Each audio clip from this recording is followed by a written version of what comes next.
स्वामी स्त्री संपर्क केवल एक आईन अथवा सामाजिक बंधन नुहे, यह दुईटी हृदयर भरोसा और सम्मानर जोग।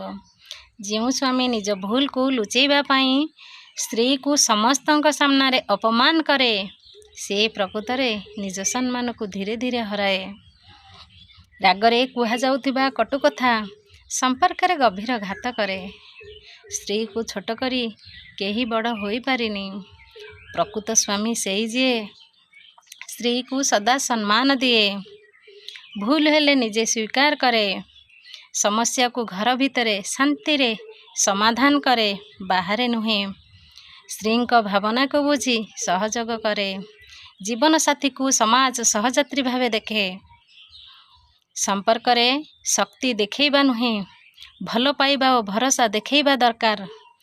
जोठी सम्मान रहे सेठी भल पाइबा स्वतंत्र भावे फुटी उठे। जय जगन्नाथ।